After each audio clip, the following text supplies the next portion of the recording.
केंद्रीय निवडणूक आयोग असेल किंवा राज्य निवडणूक आयोग आणि विरोधक यांचं कुठेतरी मागच्या काही दिवसांपासून आपल्याला संघर्ष बघायला मिळतोय.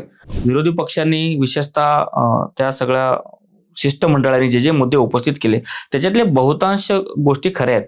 बघा, आता मतचोरी झाली का हे सांगू शकत नाही, पण मतदान याद्यांमध्ये त्रुट्या आहेत का, तर 100% आहेत. हा, हे माझ्या देगलूर मतदारसंघामध्ये माझ्या गावची एक मतदार यादी आहे.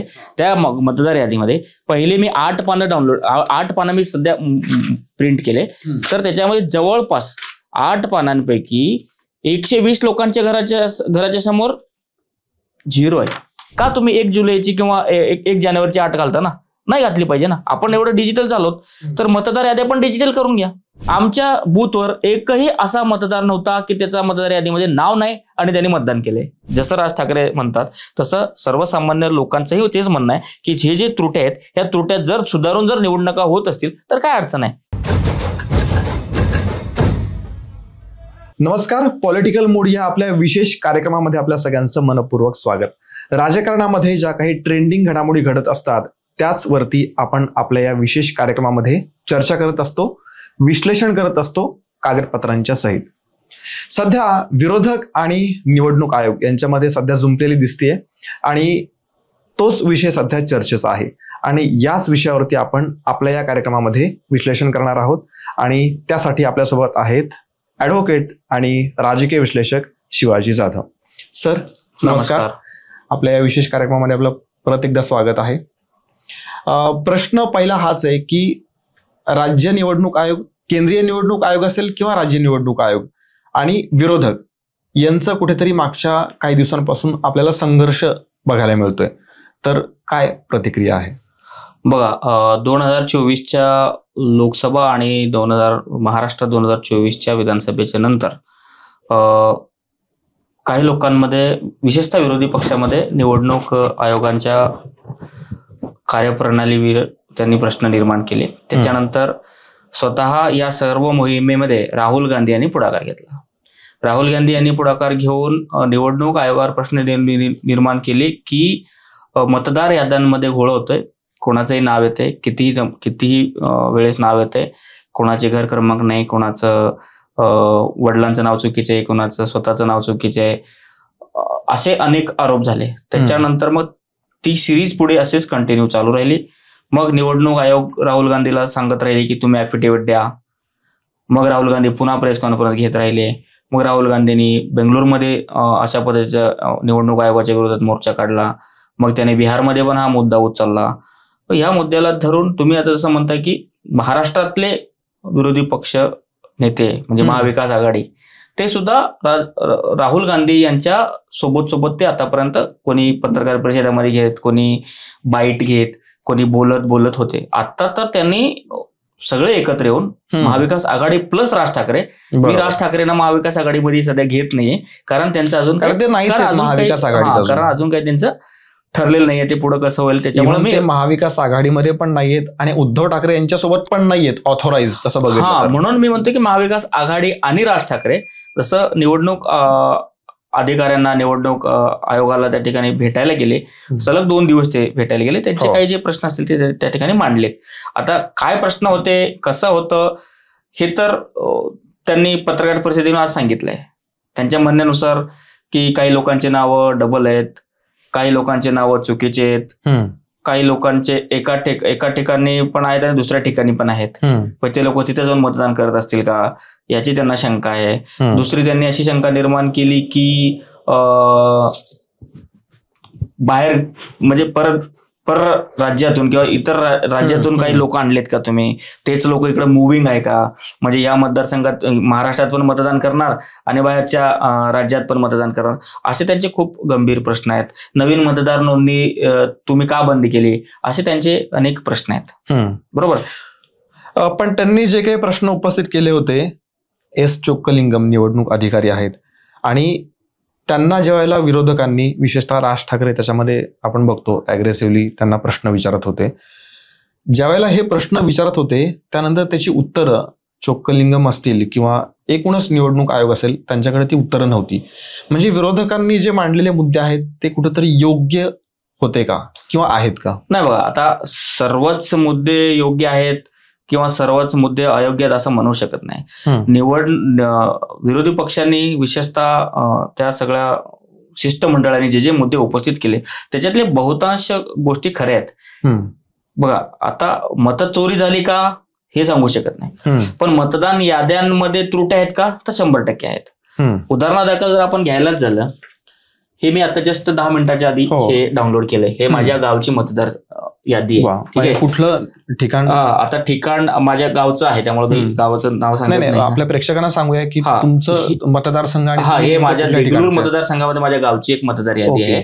त्या मतदार यादीमध्ये पहिले मी 8 पानं मी सध्या प्रिंट केले.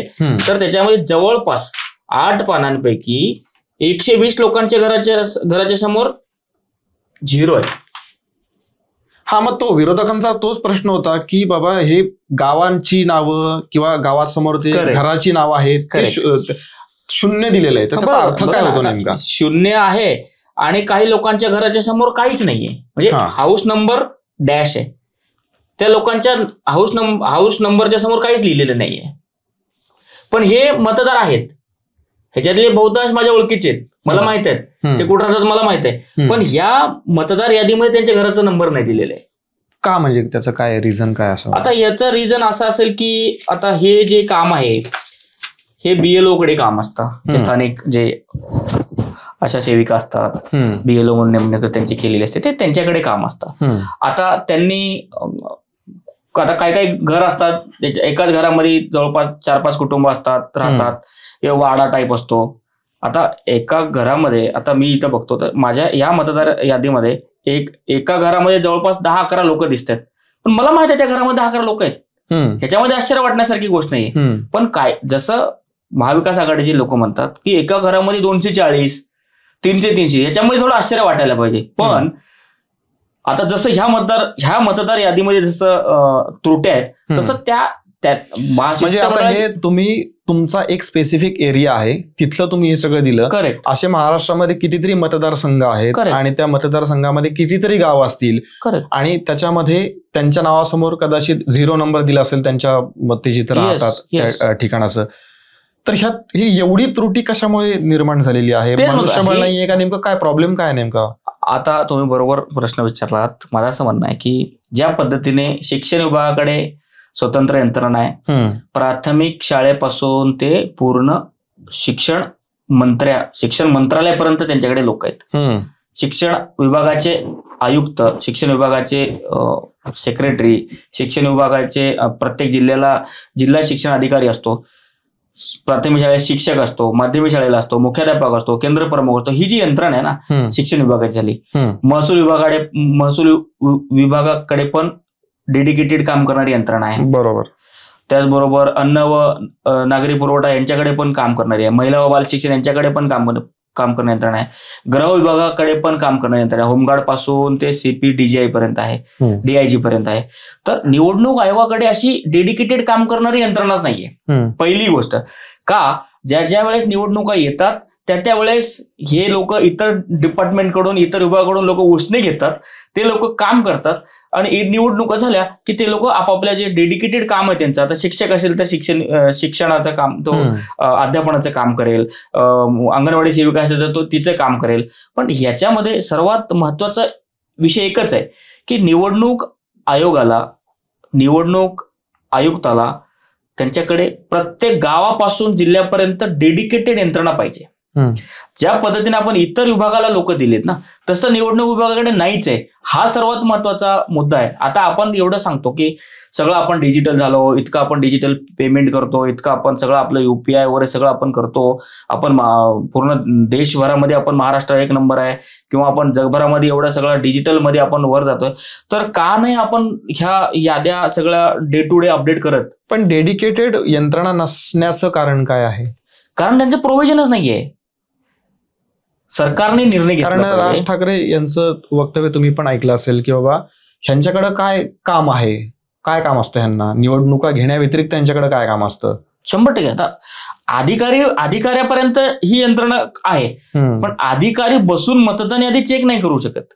तर मतदार यादी चेक करण्यासाठी खाली ग्राउंड लेवलला लोक पाहिजे. आहेत बीएलओ आहेत, मला मान्य आहे, पण किती बीएलओ आहेत, किती मतदारांमागे एक बीएलओ आहे, बीएलओ अपडेटेड आहे का, बीएलओला टेक्नॉलॉजी माहिती आहे का, बीएलओला डिजिटल सगळ्या गोष्टी समजतात का, मग बीएलओला गावातले सगळे लोक माहित आहेत का, मग बीएलओचे गोष्टी कुठं जातात, मग ते जातात तालुक्याला जातात, तालुक्याहून जिल्ह्याला जातात, मग ते जाऊन तिथे व्हेरीफाय होतात, मग सगळ्याच मतदारांना व्हेरीफाय केलं जातं का, ज्या मतदाराला व्हेरीफाय करायला गेलं असतं तर त्याचा घराचा क्रमांक मिळाला असता ना. बरोबर. इथं तो रकाना खाली राहिला नसता. ज्या मतदाराला व्हेरीफाय करायला गेलं त्या ठिकाणी 0 राहिला नसता. तर ही जी यंत्रणा आहे ना, ही यंत्रणा कुठेतरी सुधारायला वाव आहे. ह्या यंत्रणेला ताकद देणं, याला सबळ करणं, याच्यामध्ये मनुष्यबळ वाढवणं हेच सर्वात महत्वाचं या ठिकाणी आता आपल्याला म्हणजे सरकारला, दोन्ही सरकारला, केंद्र सरकार असेल किंवा राज्य सरकार असेल, यांनी त्या दृष्टीनं पाऊल उचललं पाहिजे. कारण प्रामुख्याने आपण जर बघितलं तर आशा वर्कर्स असतील किंवा जास्त करून शिक्षकांना याच्यामध्ये सहभागी करून घेतलं जातं. तर त्याचं पाठीमागचं रिझन असं आहे का की आशा वर्कर्स किंवा शिक्षक असतील त्यांचा एक कामाचे तास हे कमी असतात. बरोबर. मला वाटतं 5 मॅक्स 6 तास वगैरे त्यांचं काम असतं, आणि जे इतर जे डिपार्टमेंट तुम्ही सांगितले त्यांचं 10 ते 6 अशा टाईपचं काम असतं. तसं स्ट्रीमलाईन करून घ्या ना. तसं स्ट्रीमलाईन नसतं ना. शिक्षक कधी काम करतात, ज्या वेळेस निवडणूक आहे ना त्याच वेळेस काम करतात. शिक्षक पूर्ण वेळ निवडणूक आयोगासाठी काम करत नाहीत. तुम्ही जसं 5 ते 6 तास जेवढं काही वर्किंग आवर्स आपण म्हणूया कॉर्पोरेट भाषेमध्ये जर आपण बोलायचं झालं तर तेवढे 2 तास तर डेडिकेटेड द्या ना. शिक्षकांना तुम्ही ऍप्लिकेशन द्या. जसं इलेक्शन कमिशनचे इतके सारे ऍप्लिकेशन्स आहेत ना, त्या कुठल्या तरी एका ऍप्लिकेशन मध्ये शिक्षकांना ट्रेनिंग द्या. शिक्षकांना म्हणा, रोज लाखोने लोक मरतात, रोज लाखोने लोक 18 वर्षाचे होतात. बरोबर. त्या लोकांचं का मतदान यादीमध्ये नाव येऊ नये, त्यांचा का अधिकार आपण हिरावून घेतोय. आता महाविकास आघाडी शिष्टमंडळाचं एकच म्हणणं होतं की ज्यांचं आता काल परवा 18 वर्ष झालेत किंवा जोपर्यंत नॉमिनेशन होणार, जोपर्यंत तुमच्या निवडणुका जाहीर होणार नाही, जोपर्यंत मतदान होणार नाही, नॉमिनेशन करूया, तोपर्यंत तरी 18 वर्ष ज्यांचे झालेत त्यांना तुम्ही संधी द्या. त्याच्यात काय चुकीचं आहे. बरोबर. मग त्यासाठी डे टू डे अपडेट होणाऱ्या गोष्टी पाहिजे. का तुम्ही 1 जुलैची किंवा 1 जानेवारीची अट घालता ना, नाही घातली पाहिजे ना. आपण एवढं डिजिटल चालवत तर मतदार याद्या पण डिजिटल करून घ्या. ह्याच्यामध्ये काही वावगं नाहीये, ह्याच्यामध्ये काही चुकीचं नाहीये. फक्त ही गोष्टी अपडेटेड झाल्या पाहिजे. प्रश्न हाच आहे की जे लोक 18 वर्षात, जे तुम्ही म्हणताय की 18 वर्ष पूर्ण झालेल्यांची नावं मतदार यादीमध्ये टाकण्यासाठी खूप क्लिष्ट प्रक्रिया आहे. बरोबर. हे एकीकडे आहे, आणि दुसरीकडे बोगस मतदारांची संख्या वाढते. म्हणजे बांगलादेशी असतील किंवा परप्रांतीय असतील, त्यांची नावं मतदार यादीमध्ये सहज दिसून येतात. त्याचं काय नाही, याचं आता मी थोडंसं विषयांतर होईल पण या विषयाला धरूनच आहे. नांदेडला कलेक्टर आलेले श्रीकर परदेशी, ही 2012-13ची गोष्ट मी सांगतोय. त्यावेळेस नांदेडला कलेक्टर आलेले, त्यांनी काय केलं, आधी जिल्हा परिषद शाळा असेल, आपले संस्था असेल, आश्रमशाळा असतील, या सगळ्या शाळांमध्ये ना मुलं मल्टिपल असायचे. आता या शाळेमध्ये पण मुलाचं नाव आहे, त्या शाळेमध्ये पण मुलाचं नाव आहे, मुलगा एकच पण 2-3 शाळेमध्ये नाव आहे. मग त्यांनी काय केलं, 1 नंबर आणला त्यांनी, UDIS आणलं त्यांनी, म्हणजे एक मुलगा एका शाळेत असला पाहिजे. मग त्याने आधार कार्ड लिंक केला. श्रीकर परदेशींनी, आता ते मुख्यमंत्र्याचे सचिव आहेत, त्यांनी ती कल्पना राबवली. त्यामुळं इतका फरक पडला की एक नावाचा मुलगा दुसऱ्या शाळेत, म्हणजे एक मुलगा दुसऱ्या शाळेत त्याचं नावच नाही, ऑटोमॅटिक त्या UDIS प्रणालीवर दिसायचं की हा फलाला मुलगा त्या एका शाळेमध्ये आहे. त्या पद्धतीनं नंतर ही पटसंख्या कमी आणि पटसंख्या आणि ऍक्च्युअल संख्येमध्ये तफावत होती ना, ती अतिशय कमी झाली. कारण एक मुलगा एका शाळेत जायला लागला, एक मुलगा दुसऱ्या शाळेत जर ऍडमिशन करायला गेलं तर UDIS मध्ये त्याची नोंद दिसायला लागली. तसंच याच पद्धतीने हे इलेक्शन कमिशनचं पण तसं केलं पाहिजे. आता ते म्हणायला म्हणतात, हे जे आपलं काय म्हणू आपण ई-पीक, आपण काहीतरी त्याला नंबर आहे, जसं ते EPIC जे नंबर असतात, तो त्यांनी एकच ठेवला पाहिजे ना. त्या नंबरचा, त्याचा आणि आधार कार्डचा जिल्ह्यानुसार वेगळा असतो की म्हणजे काय तसं, तो मी म्हणतो की तो देशभरात एकच केलं पाहिजे. म्हणजे एका EPS मध्ये एकच माणूस असला पाहिजे. जसं आधार कार्ड, जसं युनिक नंबर आहे, जसं आपण विद्यार्थ्यांना दुसऱ्या शाळेत प्रवेश घेऊ नये म्हणून आपण ते युनिक नंबर दिलं, तसं आधार कार्ड लिंक करा. बरं, तुरळक काही एखाद्या ठिकाणी असेल की एखाद्याकडे 2 आधार कार्ड असतील, पण प्रमाण तर कमी असेल ना.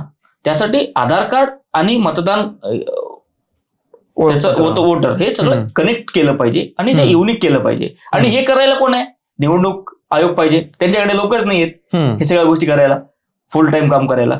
तर दोन्ही सरकारने, आणि त्याच्यामुळे होतं असं की क्वालिटी पण कॉम्प्रोमाइज होते. म्हणजे आता हे 0 नंबरची घरं किंवा बोगस मतदार, आता ते 124 वय असलेल्याचं एक उदाहरण दिलं होतं राज ठाकरेंनी. ते अपडेटच होत नाहीत ना. म्हणजे त्या मुलीचं वय 124 आहे आणि तिच्या वडिलांचं वय 43 आहे, असं काहीतरी ते राज ठाकरेंनी जोक पण मारला ना. कोणाला काढलं हेच समजत नाही असं त्याने एक गंभीर विषयामध्ये एक त्याने जोक पण मारला. त्यामुळे सगळे हसले महाविकास आघाडी जेवढे पण सिस्टममध्ये होते. पण ऍक्च्युली पण हा हसण्यासारखा ऍक्च्युली नाहीये, हे मला सांगायचंय की हे एवढी गंभीर परिस्थिती आहे की 124 वर्ष वय कसं काय, म्हणजे झोपेत सुद्धा एखाद्या माणसाला सांगितलं तरी तो हे करणार नाही. तर मग एवढ्या चुका कसं काय होतात गंभीर? मी मूळ प्रश्न हेच सांगितला बघा, निवडणूक आयोगाकडे जी यंत्रणा आहे ती सक्षम नाही. त्यांना सक्षम करणं, मे बी कंत्राटी पद्धतीने ते लोक त्या पिरियड पुरते घेतले जात, त्यांना काय देणे घेणं नाही. ते येणार त्यांच्या 6 महिन्याचे जे काही कॉन्ट्रॅक्ट असेल ते काम करणार आणि जाणार. डेडिकेटेड नाही ना. कोणाला विचारवरती कुठली कारवाई करण्याचं प्रयोजन नाही. निवडणूक आयोगानं सांगा ना. आता निवडणूक आयोगानं सांगा ना, ह्या यादीमध्ये आमच्याकडे 1200 मतदार आहेत. 1200 मतदारापैकी 200-250 लोकांच्या घरासमोर, काहींच्या घरासमोर काहीच नाहीये, काहींच्या घरासमोर गावचं नाव आहे, हाऊस नंबर म्हणजे गावाचं नाव आहे, हाऊस नंबर डॅश आहे, हाऊस नंबर 0 आहे. असं कसं चालेल? मग हे एका गावाचं, मग अनेक गावामध्ये हे समस्या असतील ना. हे निवडणूक आयोगाचा 100% दोष आहे. निवडणुकीमध्ये जर पारदर्शकता आणायची असेल तर ह्या गोष्टी आधी केल्या पाहिजे. ह्या गोष्टीवर त्यांनी काम केलं पाहिजे. बरोबर. आणि ह्या गोष्टी काम करून घेण्यासाठी सर्व पक्षीय तिथले जे स्थानिक नेते आहेत ते सुद्धा तेवढेच जबाबदार आहेत. प्रत्येक निवडणुकीच्या वेळेस, प्रत्येक निवडणुकीच्या आधी त्यांना यादी दिली जाते. ही यादी दिली जाते की बघा ह्याच्यामध्ये कोणाकोणाचे नाव आहे, कोणाकोणाचे नाहीये. मग ते बघतात, टिकमार्क करतात, फारसा काही त्याच्यावर ऍक्शन होत नाही. तीच यादी पुढे असंच कंटिन्यू वर्षानुवर्षे येत राहते. ह्याच्यामध्ये मी जर तुम्हाला सांगायला गेलो तर जे माझ्या ओळखीचे आहेत, वारून त्यांचं निधन होऊन जवळपास 10-15 वर्ष झाले तरी त्यांचं नाव अजून या यादीमध्ये आहे. का असलं पाहिजे? असायलाच नाही पाहिजे. असायलाच नाही पाहिजे. ही विधानसभेत 30 ऑक्टोबर 2024 ही यादी आहे अपडेटेड. ती यादी मी काढली. जे लोक ज्यांचं 10-12 वर्षाच्या आधी निधन झालंय त्यांचं नाव या लिस्टमध्ये आहे. त्यांनी वोट केलं नाही हे ओके, ते स्थानिक लोकांना समजते की कोण वोट केलं कोण वोट नाही, पण हे यादी पुरतं तरी तुम्ही अपडेटेड राहा. ह्या यादीमध्ये जर सदोष राहिले नसते तर महाविकास आघाडीच काय, राहुल गांधी पण काही बोलले नसते ना. त्यांच्याकडे मुद्दाच राहिला नसता. म्हणजे थोडक्यात कंत्राटी पद्धतीने किंवा 6 महिन्यासाठी 3 महिन्यासाठी माणसं घेण्याऐवजी परमनंट जर माणसं ठेवली गावापासून ते बांधील राहतील कामाशी, आणि उद्या जर काही चूक झाली तर त्यांच्यावरती कारवाई करणं सुद्धा सोपं जाईल. असं तुमच्या जबाबदार कोणच आहे ना. जबाबदार कोणीच नाही. जबाबदारी कोणावर बोट उठवायचं? कलेक्टरला बोट उचलायचं, तहसीलदारला बोट उचलायचं, तिथल्या ग्रामसेवकाला बोट उचलायचं, तिथल्या मुख्याध्यापकाला, शिक्षकाला, केंद्र प्रमुखाला, कोणावर बोट उचलायचं? ही जबाबदारी बीएलओची. बीएलओ पण त्या पद्धतीचे बीएलओ सक्षम आहेत का? प्रत्येक गावचं सांगतोय, एका गावचं नाही. चुका होत आहेत म्हणजे सक्षम नाहीत असा याचा अर्थ. 100%. हा विषय हे कुठं ना कुठं तरी निवडणूक आयोगाच्या विरोधामध्ये, निवडणूक आयोगाच्या पारदर्शकतेवर, विश्वासार्हतेवर प्रश्न निर्माण करणारी गोष्ट आहे ना. आणि विरोधकांनी आणखी एक मुद्दा उपस्थित केला होता की बॅलेट पेपरचा एक विषय आहे, व्हीव्हीपॅटचा एक वेगळा विषय आहे. जर आपण केलेलं मतदान त्याच उमेदवाराला दिलं जातंय का किंवा तिकडं त्यालाच मिळतंय का, ह्याचं काही शाश्वती नाहीये. नाही, आता ह्याच्यामध्ये काय झालं की काही ठिकाणी ना एका वॉर्डमध्ये 3-3 लोक असतात मतदान करताना. आता कोणाला मत गेलं काय गेलं ते थोडं दाखवणं अवघड आहे, पण काही ठिकाणी एका वॉर्डमध्ये एकच असतो, त्या ठिकाणी त्यांना सांगता येईल. पण स्थानिक स्वराज्य संस्थांमध्ये व्हीव्हीपॅट नसतोच. पण शिष्टमंडळाचं म्हणणं आहे की आता तुम्ही आणायला काय हरकत नाही, आणलं पाहिजे. अजून पारदर्शक सर्व पक्षीय लोकांचं जर एकमत होत असेल तर त्यांनी व्हीव्हीपॅट आणायला काही हरकत नाही.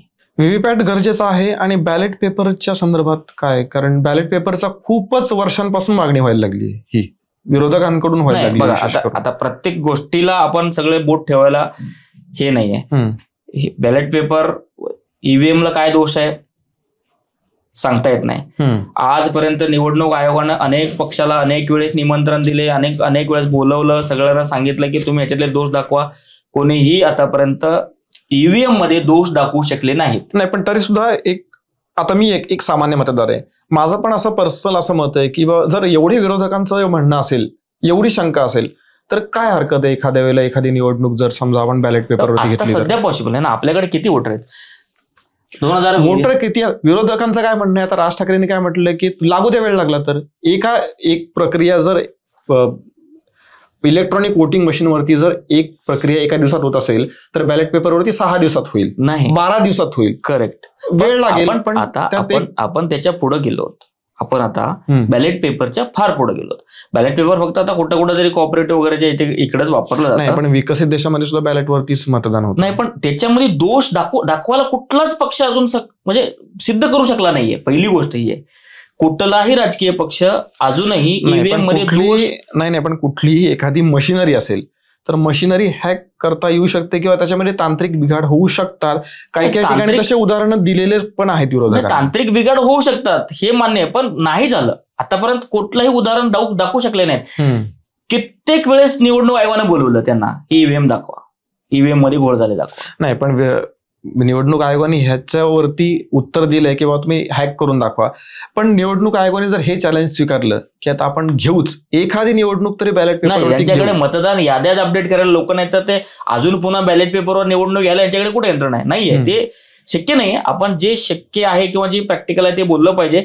ज्या वेळेस विरोधी पक्षातील लोक सांगतील की ईव्हीएम हे चुकीचं आहे, याच्यामुळे असं आम्हाला नुकसान झालं, आमचा फटका झाला, त्यांचं ईव्हीएम वरचा त्यांचा जो भार होता ना तो आता मतदार याद्यापर्यंत आलाय. निवडणूक झाल्यानंतर काही दिवस ते ईव्हीएम म्हणत होते. ईव्हीएमच्या बाजून आता त्यांचा कल मतदार याद्यावरून आलाय. आणि मतदार याद्यामध्ये जे लोकांना दिसतं, जे सर्वसाधारण लोकांना जे मला दिसतं तेच गोष्टी ते तिथे उचलत आहेत. ते काय असा खूप एकदम खूप चांगलं रिसर्च करून खूप मोठ्या चुका ते आणत नाही. हे फक्त एंट्रीचे मिस्टेक्स, टायपिंगचे मिस्टेक्स, अपडेट केले नाहीत, ह्याच मिस्टेक ते दाखवतात. ते काय असं एकदम खूप काय म्हणू आपण त्यांच्या अशा चुका दाखवल्या नाहीत की त्यांच्यामुळे एक उमेदवार पडला, एक उमेदवार निवडून आला असं पण सिद्ध होऊ शकत नाही याच्यावर. नाही, कारण काय चुका तर खूपच हॉरेबल असतात. म्हणजे नाव असतं एखाद्या माणसाचं, पुढे एखाद्या कुत्र्याचं किंवा एखाद्या गाढवाचं चित्र असतं. हे खूप हॉरिबल आहे की नाही, ते दगडाचं चित्र अजून एक काहीही चुकायला पण काही लिमिटेशन्स असतात. करेक्ट, चुकाचं प्रमाण जास्त आहे कारण त्यांच्याकडे मी आधीपासून सुरुवाती आपल्या एपिसोड सुरुवातीपासून सांगतो त्यांच्याकडे यंत्रणा नाहीये. पण याचा अर्थ असा नाही टायपिंग मिस्टेक झाली, घराच्या समोर 0 लिहिलं, घराच्या समोर काहीच नाही लिहिलं, याचा अर्थ निवडणूक प्रक्रिया दोषी आहे हे पण सिद्ध होत नाही ना. आता ह्या यादीमधले जवळपास 150-200 लोकच्या घरासमोर ऍड्रेस नाहीये. मग लोक नाहीत का? आहेत ना, हे लोक आहेत ना. मग ते म्हणणं आहे की बाबा हे खरंच आहेत का? आहेत अस्तित्वात आहेत का? आहेत, लोक आहेत. काय ना, ज्या स्थानिक पक्षाचे जे लोक आहेत ना, आता आम्ही खेड्यापाड्याचं मी सांगू शकतो, शहरातलं कसं आहे ना ओळखणं थोडं कठीण जाईल. पण माझ्या मतदारसंघामध्ये ज्या लोकांची नाव आहेत त्याच लोकांनी मतदान केलंय. मी बूथवर आपलं कळतं ना ह्या लिस्टमध्ये कोण आहे, तोच माणूस आला, तोच मतदार आला आणि त्यांनीच मतदान केलं. आमच्या बूथवर एकही असा मतदार नव्हता की त्याचा मतदार यादीमध्ये नाव नाही आणि त्यांनी मतदान केलंय. संपलं. माझ्या बूथ पुरतं तर मी बोलू शकतो, इतरांचं मी बोलू शकत नाही. तसं प्रत्येक बूथवाल्या प्रत्येक लोकांनी, प्रत्येक स्थानिक नेत्यांनी सांगितलं पाहिजे की हे लोक आहेत, यांचं नाव लिस्टमध्ये नव्हतं तरी पण यांनी मतदान केलं. असं कुठंच दाखवलं नाही. हे जे सगळे सांगतात ना, असं एकही उदाहरण त्यांनी दाखवलं नाही की लिस्टमध्ये नाव नाही पण यांनी मतदान केलंय. लिस्टमध्ये नाव आहे पण बोटावर ऑलरेडी शाई आहे किंवा शाई पुसल्याचं ते काहीतरी डाग आहेत, असं एकही मतदार केलं नाही. असं त्यांनी एकही व्हिडिओ आणला नाही. आहे का? म्हणजे एवढ्या सगळ्या चर्चेमध्ये तुम्ही कुठं बघितलं का की एखादा व्हिडिओ की एखाद्याचं लिस्टमध्ये नाव नाही पण त्यांनी मतदान केलं किंवा एखाद्याने डबल केलं, शाई पुसून मतदान केलं, असं कुठलं उदाहरण आलंय? विरोधकांचं किंवा महाविकास आघाडीचं किंवा राहुल गांधींचं याद्यांमध्ये जे त्रुटी आहेत ना त्याचं ते बेनिफिट ऑफ डाऊट घेत आहेत. आणि याद्यामध्ये त्रुटी आहेत तर हे तर त्यांचा अजून एक मोठा डाऊट आहे की आम्ही निवडणूक आयोगाला काही प्रश्न विचारतो, त्यांच्या कार्यपद्धतीवरती प्रश्नचिन्ह आम्ही उपस्थित करतो आणि उत्तर ते देत नाहीत, बीजेपी उत्तर देतं. कारण त्यांचा इनडायरेक्टली निवडणूक आयोगाच्या आडून त्यांचं निशाणा सरकारवरच आहे, त्यांचं निशाणा भाजपवरच आहे. ते काय म्हणतात, पण निवडणूक आयोग त्याच्यामध्ये परत अजून अशा चुका करतं की परत आता राहुल गांधीचं उदाहरण घ्या, त्यांनी काहीतरी प्रश्न उपस्थित केले, त्याच्यावरती उत्तर देण्याच्या ऐवजी त्यांनी अफिडेव्हिट मागितलं. मग हे काहीतरी निवडणूक आयोग पण काहीतरी चूक. हे खरं आहे की निवडणूक आयोगाने हे जे टायपिंग मिस्टेक, याद्यातले त्रुट्या वगैरे जे आहेत ना, हे यांनी पूर्ण देशासमोर आलं पाहिजे, मान्य केलं पाहिजे. हे आमच्या काही ठिकाणी टायपिंग मिस्टेक झालेत, काही ठिकाणी चुकीचे नावं टाईप झालेत, काही ठिकाणी चुकीचे वोटर पण टाईप झालेत. पण याचा अर्थ असा नाही की पूर्ण निवडणूक प्रक्रियेवर तुम्ही विश्वास ठेवणार नाही किंवा निवडणूक प्रक्रियेवर तुम्ही नाव ठेवणार, असं त्यांनी जाहीरपणे सांगितलं पाहिजे. आणि जे दोषी आहेत हे सगळं करण्यामध्ये, अपडेट न करण्यामध्ये, त्यांच्यावर त्यांनी कारवाई केली पाहिजे. ना की फक्त राहुल गांधींना अफिडेव्हिट मागून विषय मोकळं न करता त्यांनी ऍक्शन घेतली पाहिजे आणि राहुल गांधींना दाखवलं पाहिजे, हा तुम्ही म्हणलात यादीमध्ये त्रुटी आहे, पण त्रुटी असूनही निवडणुकीमध्ये याचा परिणाम झालेला नाहीये किंवा चुकीचं माल प्रॅक्टिस किंवा चुकीचे पद्धतीने लोक निवडणूक गेले नाहीत, हे निवडणूक आयोगाने येऊन सिद्ध केलं पाहिजे. आणि आता राज ठाकरे जे म्हटलेत की तुम्ही हा मतदार याद्यांमधला घोळ आता तुम्ही दूर करा, त्यासाठी निवडणूक पुढे ढकलली तरीही चालेल, तसं होऊ शकतं. असंही तर 2.5-3 वर्ष नाही होणार, कारण असंही 2.5-3 वर्ष आपल्या निवडणुका पुढेच गेल्या होत्या. पण माननीय सर्वोच्च न्यायालयाने 31 जानेवारीपर्यंत हे सगळं संपवायला सांगितलंय. आता माननीय सर्वोच्च न्यायालयाचा आदेश काय असेल त्याच्यानुसार निवडणूक आयोग काम करत आहे. पण जसं राज ठाकरे म्हणतात तसं सर्वसामान्य लोकांचंही तेच म्हणणं आहे की जे त्रुट्या आहेत, ह्या त्रुट्या जर सुधारून जर निवडणुका होत असतील तर काय अडचण आहे, करा ना, अजून 2 महिने उशिरा करा, पण सर्वोच्च न्यायालयाचा निर्णय की 31 जानेवारीच्या आतमध्ये केलं पाहिजे. आता ते सर्व पक्षांना पण मान्य करावं लागेल आणि निवडणूक आयोगाला पण मान्य करावं लागेल. त्यामुळं आता हे जे निवडणूक आयोगाने जी तारीख ठरवली त्या तारखेप्रमाणेच होतील. या जे चुका आहेत ना, पुढच्या वेळेस मात्र नाही झाल्या पाहिजे. आणि सर्व पक्षीय जे त्या ठिकाणचे जे लोक आहेत, बूथ असतील किंवा तिकडं त्यांचा गाव असेल किंवा त्यांची सोसायटी असेल, तिकडच्या लोकांनी मात्र आपल्या गावातल्या आपल्या बूथवरच्या मतदार यादीमध्ये काय दोष आहे ना, त्यांनी ते ओपन केलं पाहिजे. जसं मी माझ्या गावची मतदार यादी काढली तसं प्रत्येकाने आपापल्या बूथची मतदार यादी काढली पाहिजे, त्याच्यामध्ये बघितलं पाहिजे आणि निवडणूक आयोगाच्या लक्षात आणून दिलं पाहिजे की हे चुकीचं आहे. हे आता लोकांनी हातामध्ये ही गोष्ट घेतली पाहिजे आणि हे तरच ह्या गोष्टी सगळ्या पुढे जाऊन सुधारतील. उद्धव आणि राज ठाकरे एकत्र येतील की नाही आता ते नाही माहिती. आता ते व्यासपीठावर आणि पत्रकार परिषदांमध्ये तरी दिसून येत आहेत. पण आत्ता ज्यावेळेला हे सगळे लोकविरोधक निवडणूक आयोगाकडे गेले होते त्यावेळेला राज ठाकरेंनी अजून एक मुद्दा उपस्थित केला होता, त्यांच्या कधीतरीच्या कट्टर विरोधक असलेल्या बाळासाहेब थोरात यांच्याबद्दल. त्यांचं असं म्हणणं होतं की 70-80 हजाराच्या मताधिक्याने जे निवडून येतात ते यावेळेला जवळपास 10 हजाराच्या मतांनी पराभूत झाले. 8 वेळा निवडून येणारा उमेदवार पराभूत होतो, तर याच्या पाठीमागे काय आहे बाबा, असं त्यांचं मत होतं. बघा, आपण एखाद्या कुठल्या तरी सीटचं उदाहरण घेऊन, उदाहरणार्थ आपण बाळासाहेब थोरातांचं उदाहरण घेऊन जर ते का पडले याच्यावरून जर आपण निवडणूक आयोगाच्या आणि निवडणूक आयुक्तांच्या निवडणूक यंत्रणेवर जर आपण प्रश्न निर्माण केले तर ते योग्य राहणार नाही. कारण बाळासाहेब थोरात हे 7-8 वेळेस जितके पण निवडून आले असतील याचा अर्थ असा नाही की ते कधीच हारणार नाहीत. पहिली गोष्ट आहे, निवडणूक आहे, कधी ना कधी कोणाचा तरी पराभव होणारच आहे.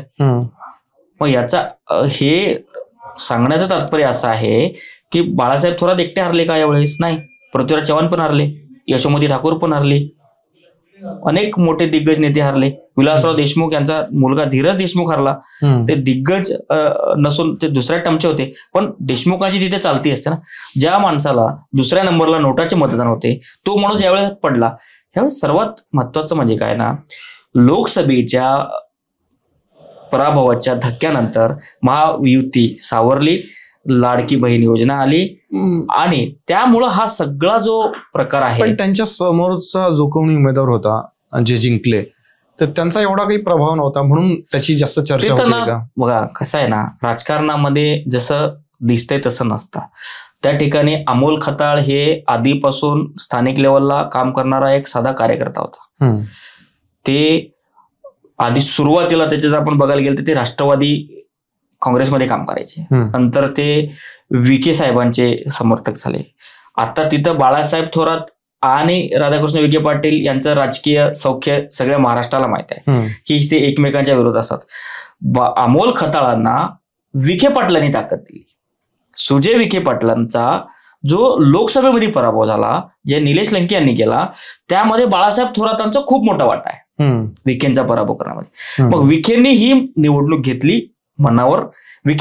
सुजय विखे स्वतः याच्या वेळेसचे उमेदवार असणार होते, पण ती सीट गेली शिवसेनेला, एकनाथ शिंदे यांच्या ह्याला. एकनाथ शिंदे यांच्या पक्षाकडून अमोल खताळ त्या ठिकाणी निवडणुकीला थांबले. आणि साहजिकच आहे, ज्यावेळेस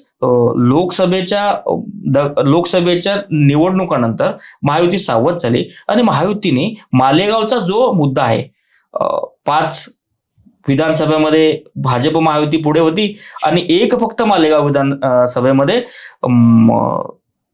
धुळ्याच्या लोकसभा खासदाराला जवळपास 1,04,000 मताने त्या ठिकाणी लीड मिळाली. हाच मुद्दा महायुतीने पुढे चालू ठेवला. बटेंगे तो कटेंगे, एक है तो सेफ आहे. हा मुद्दा संगमनेरमध्ये अमोल खताळांनी हिंदुत्ववादी विचार पुढे आणले आणि त्या ठिकाणी थोडं हिंदुत्ववादी प्रचार केला गेला आणि हिंदुत्ववादी मताला एकत्र करण्यात आलं. आणि काही नाही म्हणलं तरी 7 टर्म पासून एखादा माणूस निवडून येतो तर अँटी इन्कम्बन्सी असतेच ना. विखे पाटलांची ताकद, अँटी इन्कम्बन्सी, हिंदुत्ववादी विचार, हे सगळ्यांची त्या ठिकाणी गोळाबेरीज झाली.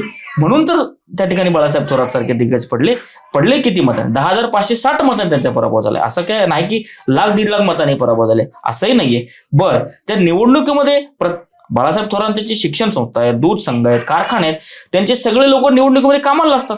मग त्यांना नाही कळलं का ह्या मतदान यादीमध्ये दोष आहे, किंवा इथं बिगर ओळखीचे लोक आलेत, ज्यांचं नाव नाही किंवा इथले लोक नाहीत, त्यांनी मतदान करतात, त्यांनी त्यावेळेस का नाही टोकलं? तर निवडणुका झाल्यानंतर एखादा अशा म्हणजे बाळासाहेब थोरात खूप अशा आक्रमक नाही दिसले की आपला पराभव झालाय तर एखादा उमेदवार खूप आक्रमकपणे याचा विरोध करतो. बरं, ते मोठ्या नेत्यांची हीच एक खासियत असते ना, की पराभव आले तर ते स्वीकारतात आणि पुढे जातात. आता त्यांचे नेते राहुल गांधी म्हणतात मतदान यादीमध्ये घोळ आहे, किंवा आजूबाजूचे लोक म्हणतात की घोळ आहे, मग त्यांच्यासाठी त्यांना ते गोष्टी पुढे न्यावं लागतात. ते स्वतः आता बोलायला लागलेत की मतदान यादीमध्ये घोळ आहे वगैरे वगैरे, पण त्यांनी मान्य केलेलं आहे, हा पराभव त्यांनी मान्य केलेला आहे. ज्या लोकांचा पराभव झाले त्या सगळ्या लोकांनी मान्य केले, पुढे गेले. पण आता कुठंतरी एक नरेटिव्ह चालवायला लागेल आणि हे जे सगळे त्रुट्या आहेत निवडणूक आयोगाच्या, त्यांनी ते ओपन करतायत. आणि ह्या त्रुट्या ज्यावेळेस संपतील त्यावेळेस अजून निवडणुका पारदर्शक होतील असं सांगायला काय हरकत नाही. नक्कीच तुम्ही म्हणताय त्याप्रमाणे खरंच जर तशा पद्धतीने निवडणूक आयोगाने स्वतःमध्ये सुधारणा केल्या तर काहीतरी भविष्यामध्ये होईल. पण हा मनुष्यबळाचा जो मुद्दा आहे तो कायमस्वरूपी कसा दूर होईल? नाही, त्यांना प्रोव्हिजन करावं लागेल. जसं एखादे आता शासनाने पण काहीतरी शासनानेच केलं पाहिजे ना. मी म्हणतो शासनाचा विषय हा केंद्र सरकार आणि राज्य सरकारचा विषय आहे. जसं एखाद्या तालुक्याला फक्त फौजदारी न्यायालय JMFC आहे, तिथं समजा आपण सेशन कोर्ट काढतोय तर तिथं अतिरिक्त पदभार म्हणजे अतिरिक्त पद निर्माण करतात. उदाहरणार्थ तिथे जजचं पद निर्माण करतात, तिथे असिस्टंट, तिथे आपले PP पब्लिक प्रोसिक्युटरचे पद निर्माण करतात, रजिस्ट्रारचं पद निर्माण करतात, लिपिकेचं. तसं यांनी पद निर्माण केले पाहिजे. गाव, तालुका, जिल्हा असं यांनी पूर्ण डिपार्टमेंट त्यांनी इस्टॅब्लिश केलं पाहिजे, लोक इस्टॅब्लिश केली पाहिजे. मतदार यादीमध्ये ऍड करणं, डिलीट करणं, ऍड्रेस व्हेरीफाय करणं, घर नंबर व्हेरीफाय करणं, ऍक्च्युअली वोटर सोबत व्हेरिफिकेशन करणं, ही त्यांनी SOP पुन्हा एकदा त्यांनी निर्माण केली पाहिजे. आणि मग ह्या सगळ्या याद्यामध्ये जे अपडेट्स वगैरे ते त्रुट्या त्यांनी कमी केल्या पाहिजे. तरच ह्या जे सगळं आपल्याला दिसतोय तो घोळ कमी होईल. याचा अर्थ असा नाही की मतदान किंवा निवडून आलेले लोक चुकीने निवडून आलेत असं सिद्ध होत नाही.